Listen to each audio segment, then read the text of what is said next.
vamos a dar comienzo a este estudio sobre Mateo, por lo cual vamos a dar algunos antecedentes, básicamente para ir comprendiendo algunas cosas. Muy bien. Mateo o Leví, un judío que relata la historia de Yeshua y lo hace en su propio idioma. El relato de Mateo se escribió en el idioma hebreo. Los textos del Pacto Nuevo se escribieron en hebreo. Ellos eran judíos, escribían para su zona donde estaban o escribían para la dispersión, pero ¿a dónde iba Shaul en la dispersión cuando iba? Iba a las sinagogas. Entonces era fundamental para entenderse en muchos temas que se utilizara el mismo lenguaje en que está puesta la escritura. Si bien había en esa época traducciones de la Septuaginta al griego, la traducción de la Septuaginta siempre fue mirada con mucho recelo por parte de Judá. Siempre, es más, cuando se pidió de parte de uno de los Ptolomeos a los sabios judíos que se hiciera esa, y se tomó la decisión de hacer esa traducción, fue un día de ayuno, fue un día de tristeza para Israel, porque ellos sabían que cuando se entregara los contenidos en el idioma Kadosh a otro idioma, iban a comenzar muchos problemas para el entendimiento correcto de la Escritura. Y así ha sido, de hecho así ha sido. Sin embargo, esa traducción fue hecha, vamos a decir, por eruditos, por gente especialista.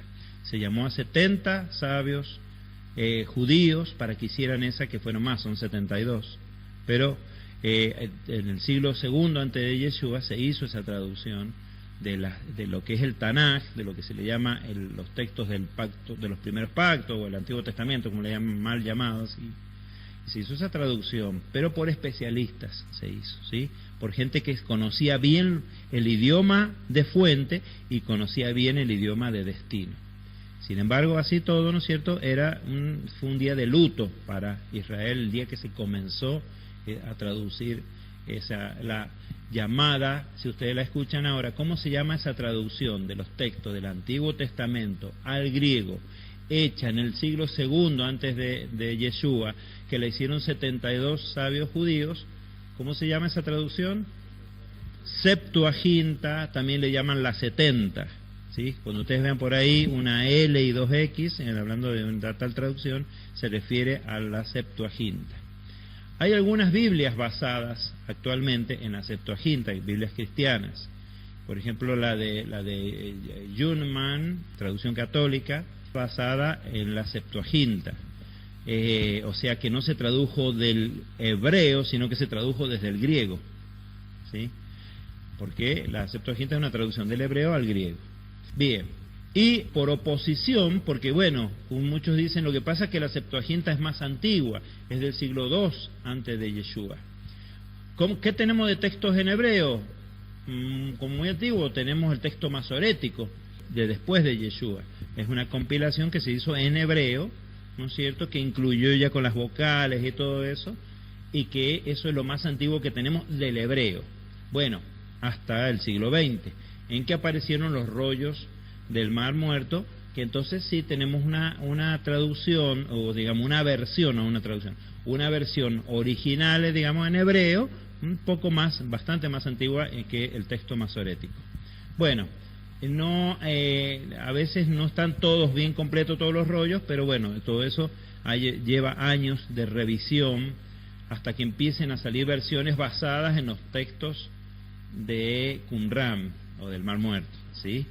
Todavía eso, yo tengo entendido que los textos tienen algunas revisiones en base a los rollos del Mar Muerto, pero básicamente o texto masorético para hacer la traducción al castellano. Estamos hablando de lo que se llama Antiguo Testamento, ¿cierto?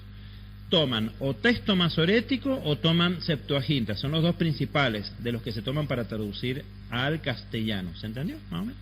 ¿Sí?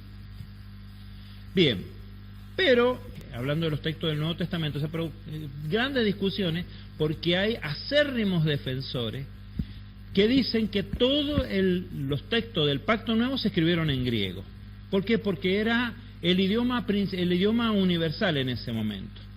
Sería más o menos como decir que yo voy a escribir una historia de Mendoza Y como el idioma más extendido en el mundo ahora es el inglés, en vez de escribirla en castellano para mí, mis coterráneos, directamente la escribo en inglés.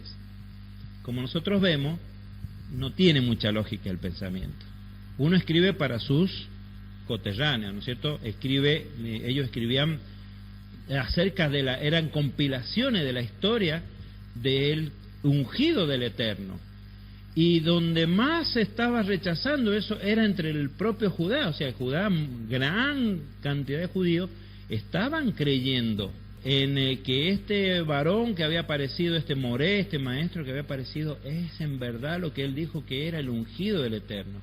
Y entonces empiezan a escribir los textos ellos para que toda la población llegue a entenderlo, su población. Y para un judío de Judá, que le vinieran a decir, hermano, lee estos textos que afirman que Yeshua de Nazaret es el ungido del Eterno, pero te los traigo en griego, era para decir que te dijera, están en griego, entonces con seguridad que es todo mentira.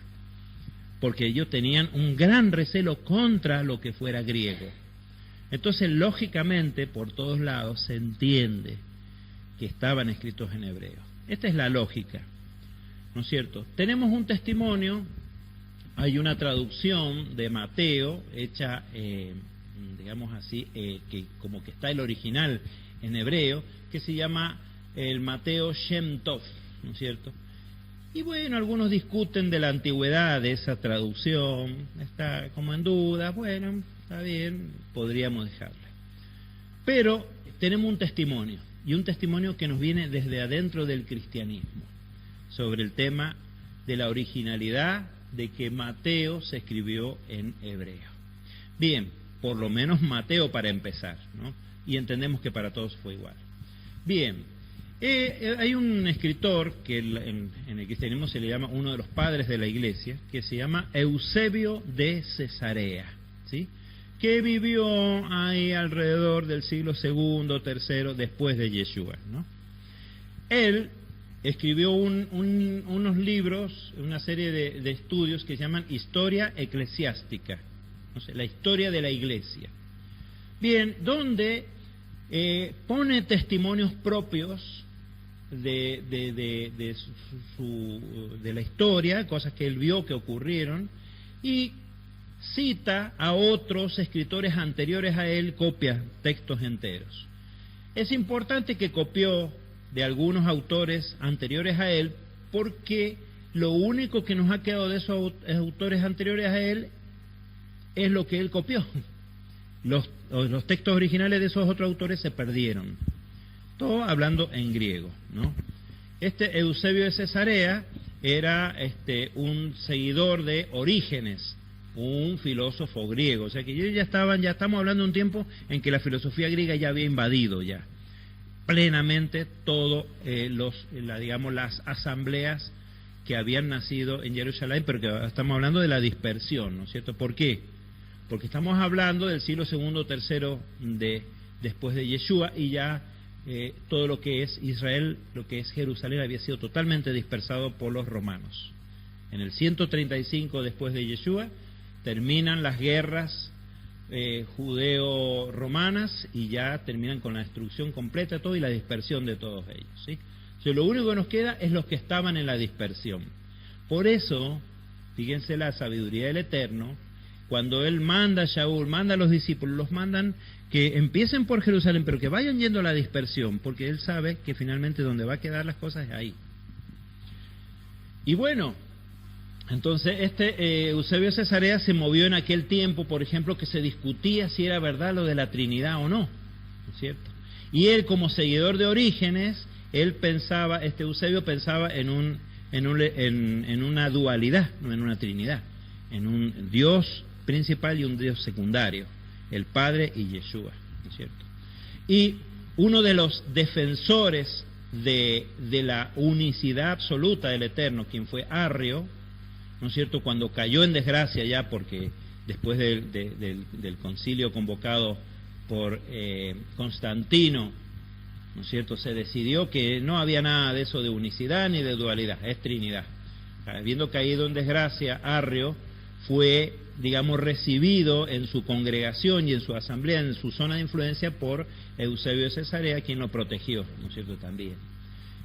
Después, el propio impulsor de la Trinidad, que había sido Atanasio, también cayó en desgracia, bueno. Y es una época, cuando uno lee esto, es una época muy oscura, se llevaban muy mal unos obispos con otros, había mucha persecución. Es una época realmente donde se ve que ya se está ocultando la verdad del Eterno a todas sus congregaciones, no están siguiendo, se están dejando contaminar por la influencia griega y por la idolatría. Bien, Eusebio de Cesarea cita a un autor anterior de él, del cual no han quedado más que lo que copió y escribió de él Eusebio. ¿Quién es ese autor anterior a él? Papías. Y entonces cita en el libro tercero, esto lo pueden buscar en internet, lo van a encontrar, está muy accesible. En el libro tercero, apartado 24, párrafo 6, dice Eusebio de Cesarea, que dice: por su parte, Mateo, que en primer lugar predicó a los hebreos, obviamente, estaba en Israel, estaba en Jerusalén, cuando ya estaba por dedicarse también a otros, expuso por escrito su evangelio en su lengua materna. ¿Sí? Entonces, cuando se ponen férreamente que se escribió todo en griego, no, tenemos un autor cristiano que dice que no es así, ¿no es cierto? Expuso por escrito el evangelio en su lengua materna, sustituyendo de este modo, por escrito, la falta de su presencia en medio de aquellos de los que se alejaba. ¿Por qué se alejaba? Y no les quedaba más remedio, se estaba destruyendo Jerusalén, entonces salieron muchos de ahí. Bien. Y agrega en otra parte, en el apartado 39, párrafo 16, Mateo compuso su discurso en hebreo y cada cual lo fue traduciendo como pudo. ¿Sí?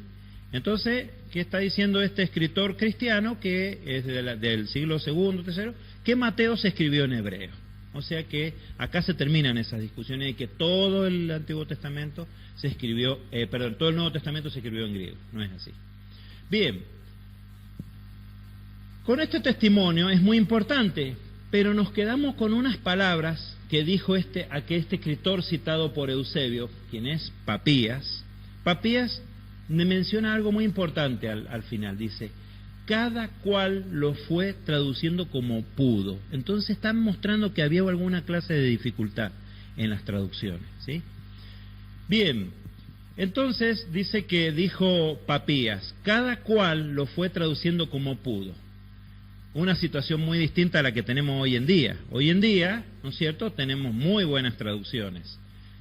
¿Por qué? Hay herramientas como la crítica textual, hay herramientas como el uso de manuscritos muy antiguos, tenemos avanzados recursos académicos y científicos. Hoy en día la traducción es una cuestión muy avanzada, muy linda.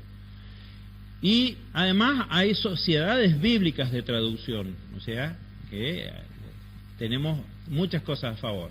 ¿Qué es la crítica textual? La crítica textual es una rama de la filología, esto es el estudio de la palabra, ¿no es cierto?, que tiene por cometido editar textos de la forma más fiel posible al original, a la voluntad del autor, procurando principalmente la eliminación de errores de transcripción. O sea que la crítica textual es una herramienta importantísima para la traducción hoy día. Es una herramienta multidisciplinaria, ¿no es cierto? Se usa de la historia, de la arqueología, del análisis de las culturas, todo para poder llegar bien a saber qué se quiso decir en el texto en principio. Después tenemos el uso de manuscritos muy antiguos. Las primeras traducciones de Reina Valera se hacían con manuscritos recientes. Hay más de, Fuyán cita 5 a 7.000. Hay otros autores que dicen que todos los rollos que se han encontrado, fragmentos y traducciones antiguas, rondan los 70.000. O sea que hay muchísimas fuentes. Entonces, ¿qué hace? ¿Cómo se hacía antes? Se hacía el original en la computadora, se grababa en el pendrive y se llevaba a la imprenta. No, se copiaba a mano y el copista podía cometer, y de hecho cometían errores, ¿sí? Entonces, si sabemos que los copistas han ido cometiendo errores y el copista del copista además copió el error y lo siguió, Entonces, para saltar el error tengo que ir a los textos más, o los rollos más antiguos que se han encontrado. A veces se encuentran rollos como este que vemos en la fotografía. Y uno dice, ¿cómo hacen para sacar algo de ahí? O sea, es complicado en los más antiguos, ¿sí? Bien, entonces para evitar errores de transcripción se busca rollos lo más antiguos posible. Los más antiguos que se han hallado, completos, son ya del siglo III después de Yeshua. Había pasado mucha agua y mucha filosofía bajo el puente, y filosofía griega. Entonces, y los más antiguos que hay, que empiezan por ahí por el año 150, 180, 200, son fragmentitos como este que vemos acá. A veces se encuentra de la carta de Juan, se encontró 3 versículos del capítulo 18, por decirte. Y bueno, y eso es todo lo que hay de que es más antiguo, en griego. Después hay otro fragmentito que es el capítulo 2 de Apocalipsis, nada más, no hay más nada. Otros es 2 capítulos de Mateo y no hay más nada, son fragmentos. Y los fragmentos a veces en muy mal estado como estos, ¿sí? Bien, tenemos hoy en día para traducir avanzados recursos académicos y científicos. ¿Por qué? Porque ¿no es cierto? Académicamente hablando hay formas, uno de los desarrollos es la crítica textual, ¿no es cierto? Y otros teorías de la traducción y cosas muy importantes para poder traducir. Y además hay análisis, suponete, hacen análisis, ¿no es cierto?, con aparatos tecnológicos, usando rayos láser, rayos X, toda clase de rayos, para analizar los escritos, para ver el trazado, si el que escribió era zurdo o derecho, cómo es la profundidad del trazo, para identificar si 2 pedacitos que se han encontrado pertenecen al mismo grupo o no. Bueno, hay muchos recursos muy avanzados hoy en día, ¿no? Y además, ¿qué tenemos? Las sociedades bíblicas de traducción. Bueno, las sociedades bíblicas son grandes comunidades organizadas. Entonces, si el traductor tiene duda, lo plantea a la comunidad de traductores y todos analizan todo y entonces vienen a sacar una conclusión muy consensuada entre muchos hombres, no es uno solo. Estas traducciones que tenemos en la mano nosotros son excelentes traducciones. Pero, y acá viene el pero, los traductores actuales, con todo su mejor equipamiento, con todo lo mejor que tienen, topan en algo. ¿En qué topan?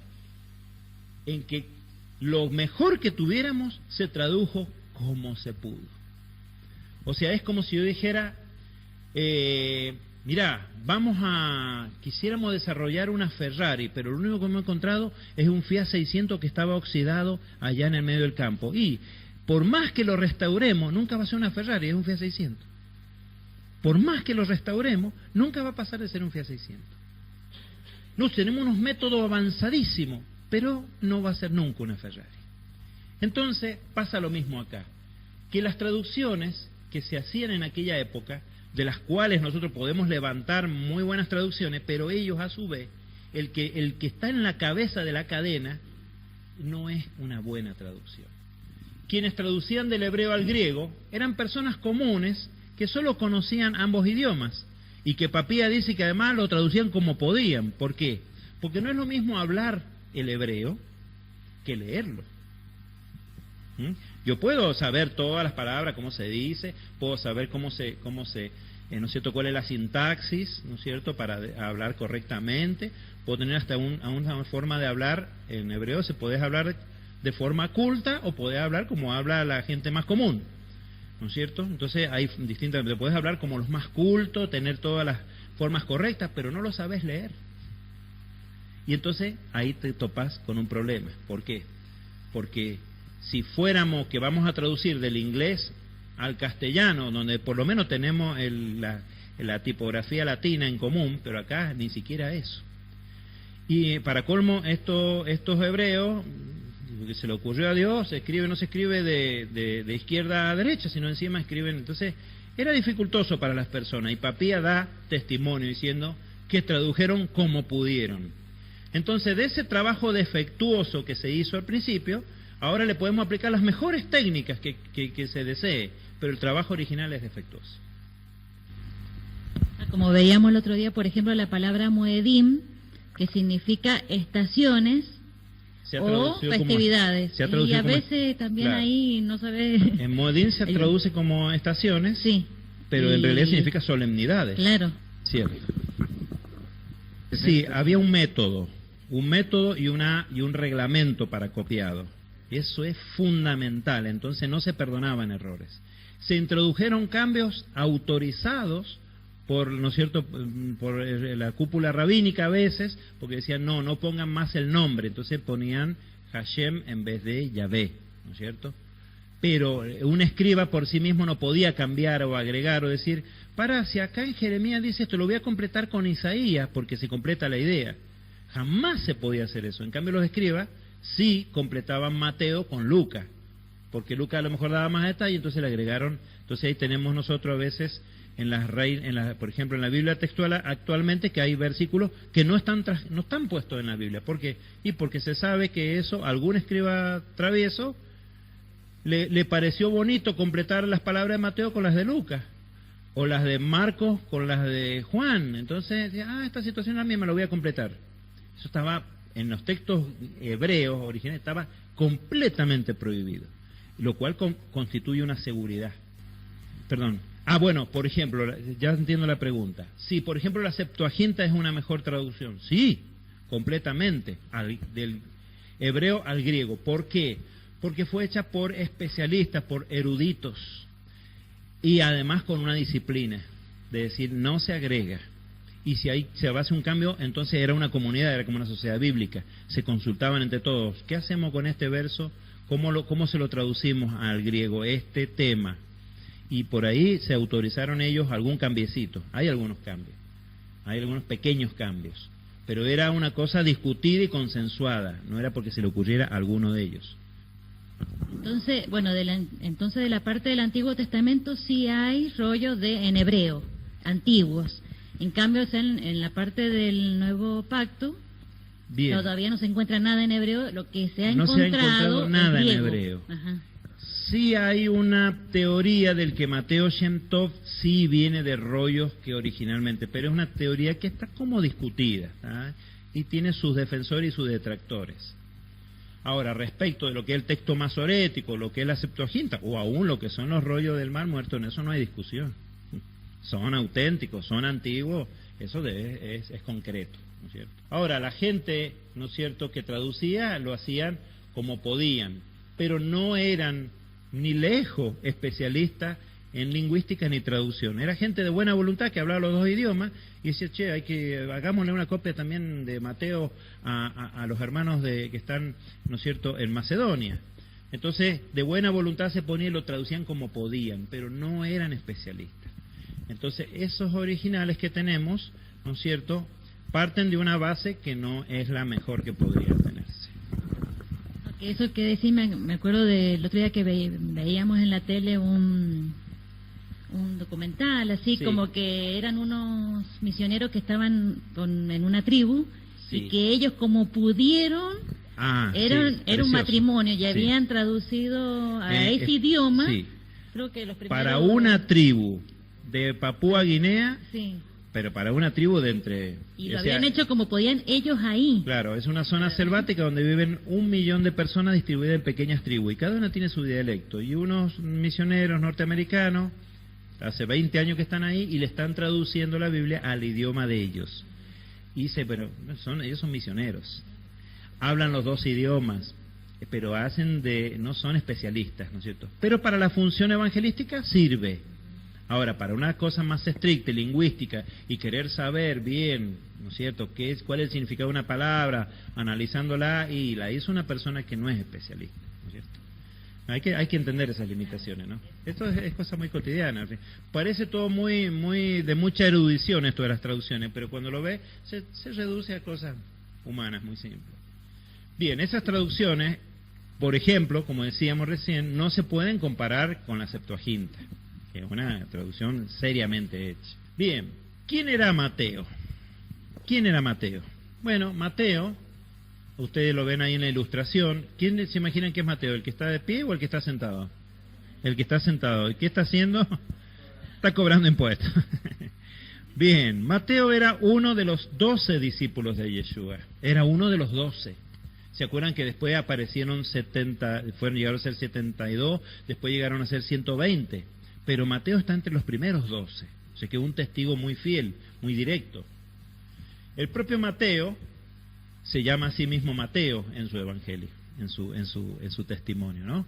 En el capítulo 10, de los versos 2 al 4, dice: los nombres de los 12 apóstoles son estos. El primero, Simón, llamado Pedro, y Andrés su hermano. Jacobo, el de Zebedeo, y Juan su hermano. Fíjense que los va dando de a dos, los da por pares. Dice Felipe y Bartolomé, otro par. Tomás y Mateo el publicano. Él dice, habla así, Mateo el publicano. Dice, ¿qué es publicano? El cobrador de impuestos, ¿sí? Jacobo, el de Alfeo, y Tadeo, Simón el cananita, y Judas Iscariote, el que lo entregó, ¿sí?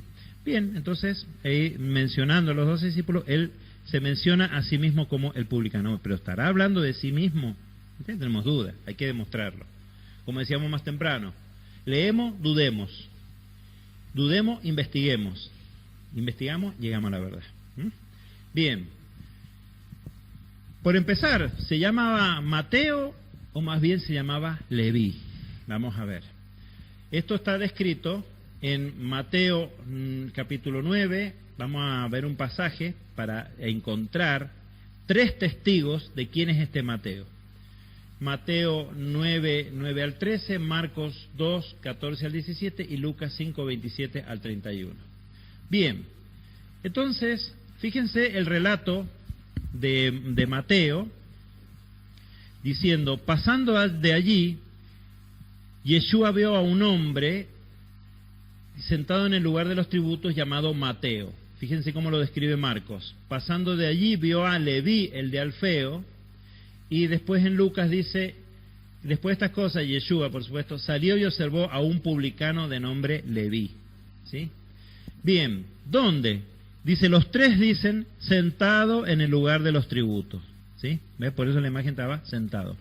No hay que confundirlo con Zaqueo, que ese era jefe de publicano y que estaba subido en un árbol. No hay que confundir con Zaqueo. Este es Leví. Bien. Y en los 3 relatos dice, sígueme, y levantándose lo siguió. O sea, ¿qué queremos demostrar con estos 3 relatos en paralelo? Que es el mismo relato. Uno, Mateo lo llama Mateo, y los otros 2 testigos lo llaman Leví. ¿Sí? Dice, fijémonos en lo siguiente, dice, y aconteció, dice en el verso 10 de Mateo 9, que estando él reclinado a la mesa de la casa, he aquí que muchos publicanos y pecadores llegaron y se reclinaron a la mesa con Yeshua y sus discípulos. Fíjense que se parece mucho a la historia de Zaqueo. Zaqueo también lo invitó a la casa. Es más, Yeshua le dice, Zaqueo, es necesario que hoy pose en tu casa. Acá no se sabe cómo llegó a la casa de Leví o de Mateo. Pero el siguiente dice que estaban ahí todos sentados en la casa de Mateo o Leví, sentados a la mesa con los demás publicanos y pecadores, por lo cual a Yeshua se lo señalaba, ¿no es cierto? Dice, fíjense, se junta con los pecadores y con los transgresores. El secreto de Yeshua es que él los influía a ellos, pero ellos no lo influían a él. Eso hay que tener cuidado, porque a veces uno dice, yo también voy a andar con para ver si lo hago cambiar, pero resulta que a lo mejor tengo que tener cuidado de que no me cambie a mí, ¿no es cierto? Bien, fíjense los 3 testigos, que son muy similares, el verso 10 de Mateo 9, el verso 15 de Marcos 2 y el verso 29 de Lucas 5. Fíjense que los 3 relatan un, ¿no es cierto?, gran banquete y sentarse todos a la mesa en la casa de Leví o de Mateo. Después dice que los 3 relatos en el verso siguiente o versos después dicen que los escribas y fariseos decían, ¿por qué vuestro maestro come con publicanos y pecadores? ¿Ven? Es el mismo relato. Bien, entonces dice fíjense lo mismo, en el verso 12, lo que sigue de Mateo 9, dice, los sanos no tienen necesidad de médico. Y fíjense que en los 3 relatos dicen, así que está demostrado, y por los versos que siguen también, que es el mismo relato. Mateo lo llama Mateo y los demás lo llaman Leví, de modo tal que Mateo es Leví, hijo de Alfeo, ¿sí? Leví, hijo de Alfeo. Y si ustedes se fijan en el texto anterior, dice que Jacobo, dice en el Mateo 10:3, dice Felipe y Bartolomé, Tomás y Mateo el publicano, Jacobo el de Alfeo. Entonces, el papá de Jacobo se llamaba igual que el papá de Mateo, Alfeo. Entonces, bueno, hay una probabilidad. Ahora, para ya dejar este tema de quién era y de sus traducciones, vamos a dar inicio, unos minutitos nada más, con la genealogía. Y no la vamos a ver toda, no se preocupen, vamos a ver una parte de la genealogía nada más. Bien, la genealogía de Yeshua, con ese tema empieza el testimonio de Mateo. Mateo, conociendo a su pueblo, sabe que tiene que presentar las credenciales de identidad de aquel de quien va a hablar. Y en Israel la única credencial válida es la genealogía. Hijo de quién, hijo de quién, hijo de quién es. Para ver si realmente va a coincidir con las profecías y todo lo que se diga de él, ¿sí? Entonces, ¿cómo que empieza? Con la genealogía. Bien, y dice en el verso 1, capítulo 1 de Mateo, diciendo así. Libro, fíjense cómo él dice, bueno, libro de la genealogía de Yeshua, así lo empieza diciendo, ¿sí? El Mesías, hijo de David, hijo de Abraham. Y bueno, ¿de dónde saca? Él dice que da testimonio que Yeshua es hijo de David, hijo de Abraham. ¿Por qué es importante decir quién es? Porque los profetas, por ejemplo, Jeremías 33, en algunos versos de ese capítulo dice lo siguiente, verso 15, en aquellos días y en ese tiempo haré brotar a David un renuevo de justicia. ¿De dónde va a venir el renuevo de justicia? Un descendiente de David, el cual ejecutará juicio y justicia en la tierra. El verso 17 dice, porque así dice Yahvé, no faltará a David varón que se siente sobre el trono de la casa de Israel. El verso 25 de ese capítulo 33 de Jeremías dice, así dice Yahvé, como es cierto que he creado el día y la noche, y he establecido los cielos y la tierra, dice el verso 26 entonces, también es cierto que no desecharé el linaje de Jacob y de David mi siervo, el descendiente de David, dejando de tomar de su descendencia quien sea Señor sobre el linaje de Abraham, de Isaac y de Jacob, porque cambio su suerte y les tengo compasión. Entonces, ¿por qué lo cita que Yeshua es hijo de David, hijo de Abraham? Para demostrar que hay una posibilidad por descendencia que ese sea el Mesías, porque los profetas lo dicen así, ¿sí? O sea que lo que yo puedo decir, sí, Yeshua es el Mesías, está bien, pero para un judío se lo tengo que demostrar. Y en realidad para cualquiera tendría que demostrarse. Bien, dice en el verso 2 dice, Abraham engendró a Isaac, e Isaac engendró a Jacob, y Jacob engendró a Judá y a sus hermanos. Bien, en Bereshit, Génesis 21:5 dice, era Abraham de 100 años cuando le nació su hijo Isaac, que es lo que dice ahí. Fíjense que hemos hecho un código de colores, ¿sí?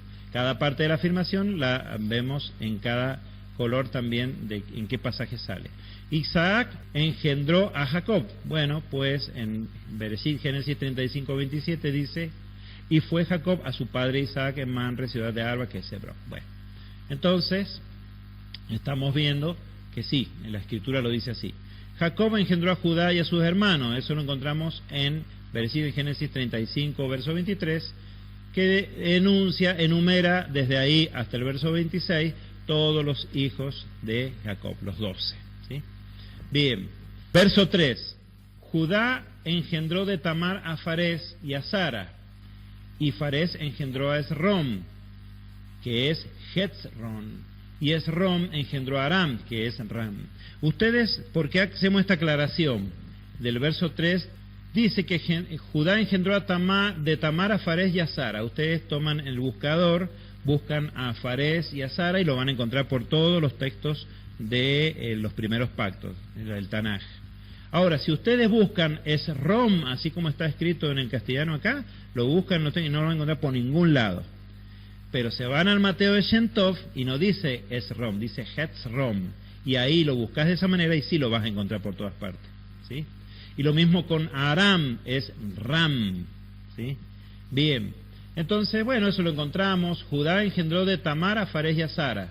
Eso lo vemos en Primera de Crónicas, capítulo 2, versos 3 y 4, que dice: los hijos de Judá, Onán y Sela, estos tres le nacieron de la hija de Súa, cananea. Y acá nos vamos a tener un segundito. Judá tuvo sus primeros hijos con una extranjera, con una cananea. Bien, pero primogénito de Judá, fue malvado ante los ojos de Yahvé, quien lo hizo morir. Bien. El verso 4 dice: y Tamar su nuera dio luz a Fares y a Sera. Por eso dice que Judá engendró de Tamar a Fares y a Sara. Pero en Crónicas dice: Tamar su nuera, la nuera de Judá, le dio luz a Fares y a Sera. Sara, Sera, pero bueno, es su nuera. Toda esa historia la sabemos. Bien, dice: y Fares engendró a Esrom. Eso lo tenemos en Ruth, capítulo 4, versos 18 y 19. Dice: estas son las generaciones de Fares. Fares engendró a Esrom. ¿Ve? Ahí está escrito en hebreo, Esrom. Por eso dice Hetzrom. Acá esa H correspondería a una J en realidad. Y es Hetzrom. ¿Ven? Así lo van a encontrar. Y dice: y Esrom engendró a Aram. Y dice el capítulo 4, verso 19 de Ruth: Esrom engendró a Ram. Ahí está escrito en hebreo, Ram. ¿Sí? Bien, a ver, algunas cronologías, parte de la genealogía solo lo van a encontrar en Primera de Crónicas, en el capítulo 2, y en Ruth, fíjense, no ya en el Tanaj, no en la Torah que digo, ¿sí? Muchas partes de genealogía aparecen ahí recién. Bien, entonces, dice: y Aram, o sea, Ram engendró a Aminadab engendró a Naasón, y Naasón engendró a Salmón, dice el verso 4 de Mateo 1. Bien, y esto lo tenemos en Primera de Crónicas, nuevamente el capítulo 2, versos 10 y 11, donde justamente se nombra a todos estos varones. Y vamos a esta última parte, el verso 5 del capítulo 1 de Mateo. Y hasta acá no vamos a estudiar, y ya con esto terminamos. Dice: Salmón engendró de Rahab a Booz, y Booz engendró de Ruth a Obed, y Obed engendró a Isaí. ¿Sí? Bien, es interesante, esto sale en el libro de Ruth, en los versos 21 y 22, que dice justamente eso: Salmón engendró a Booz, y Booz engendró a Obed, y Obed engendró a Isaí. ¿De quién era papá Isaí? De David. Pero hasta ahí vamos a llegar, ¿sí? Tal cual. Se menciona a Rahab, y Jacobo, o Santiago, como le dice en el capítulo 2, verso 25, habla de Rahab, ¿sí? ¿Qué dice? Dice: asimismo también la ramera Rahab no fue justificada por obras cuando hospedó a los mensajeros y los envió por otro camino. Bueno, fue justificada por obras, pero no solo por hacer sin creer.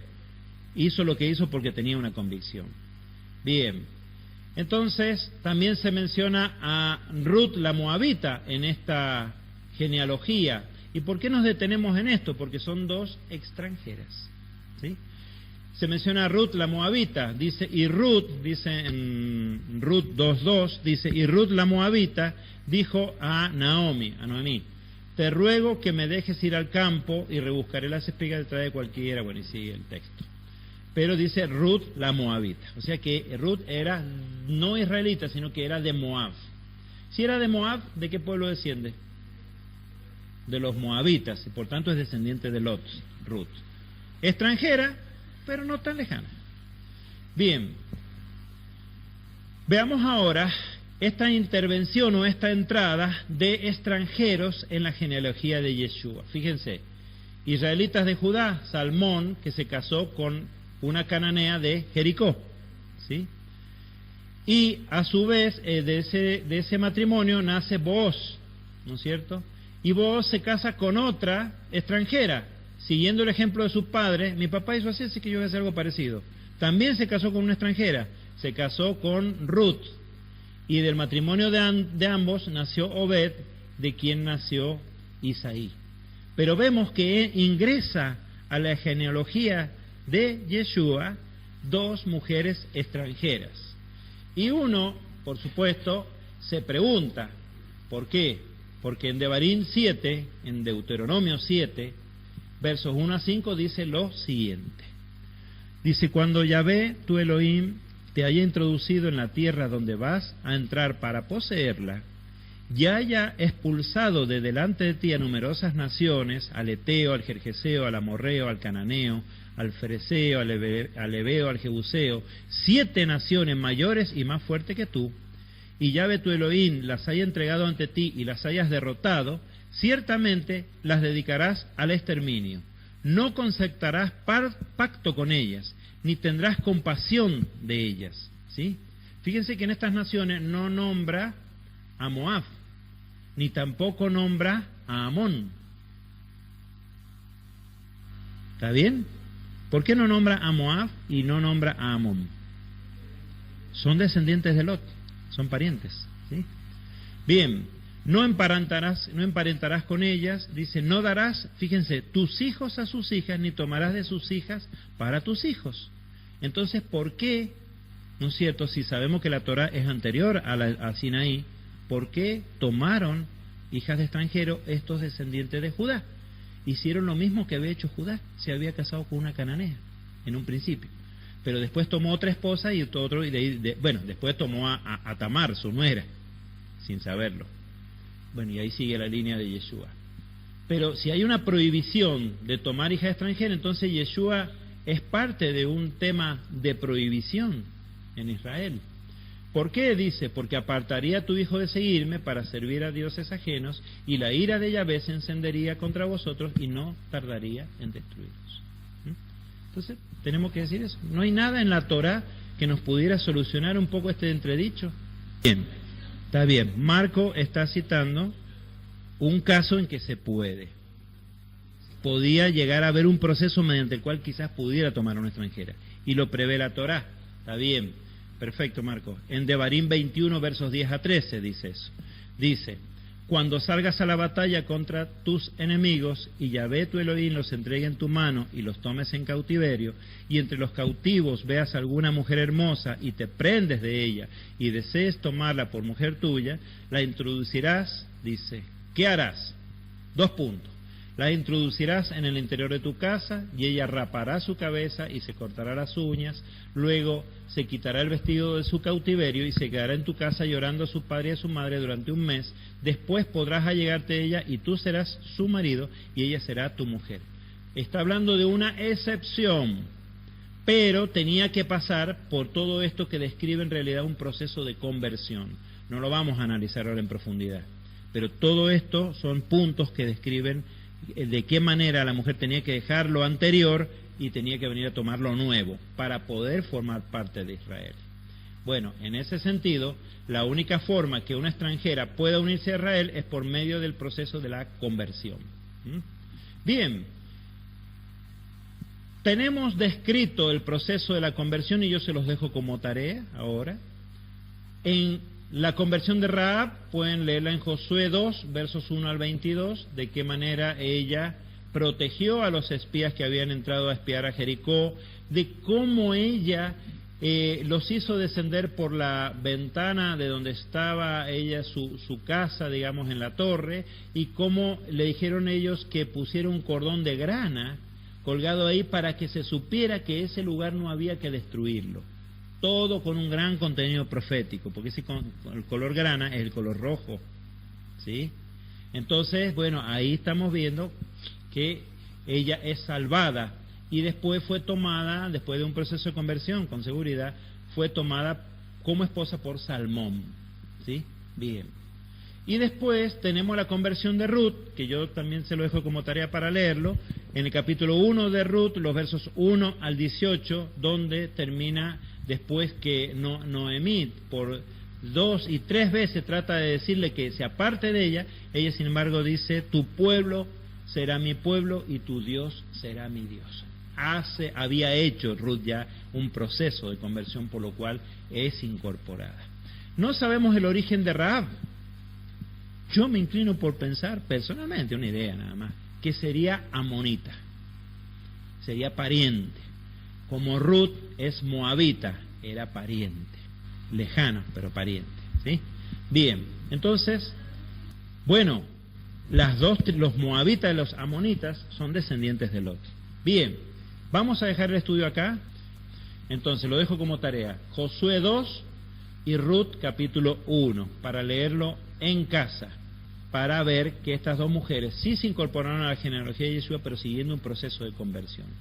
Hay una relación preciosa, que ahora no hay tiempo de hacerla, porque hubo otro sumo sacerdote, Yehoshua, que tenía un delito delante del Eterno, y que el propio Malach de Yahweh, el ángel de Yahweh, viene, lo limpia y lo perdona, y su delito era que había tomado como esposa a una extranjera, y ese es tipo de Yeshua.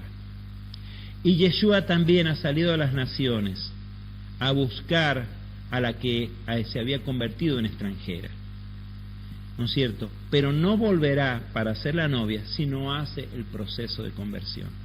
Y ahí es donde nosotros tenemos que ver todo esto con un sentido profético, ¿sí? La novia que Yeshua va a tener está extranjerizada, es la casa de Efraín, ¿no es cierto? Pero dice que Efraín volverá luego que se haya arrepentido. Entonces, estas pequeñas asambleas como esta que hay en todas partes, que se está volviendo a la Torá, es ese proceso de retorno de Efraín que dice, sí, hice mal en dejar la Torá de lado y quiero retornar. Estoy arrepentido, es mi tiempo de volver. Somos nosotros los que estamos siendo rapados, siendo quitados de todas las cosas que hemos recibido de nuestros padres. Estamos llorando ya, dejando, porque ¿a cuántos les cuesta dejar lo anterior, de que era negar a la Torá? Y sí, pero cuando estábamos allá había más gente y había actividades y se juntaban a jugar al vóley y hacían asadito, y acá nosotros nos pasamos estudiando y siempre viendo. Bueno, es verdad, están llorando a sus padres, es verdad, pero la está haciendo el proceso de conversión al pueblo de Israel, a formar parte de. Muy bien, yo les invito a que se pongan de pie y podamos estar orando para terminar este tiempo de estudios.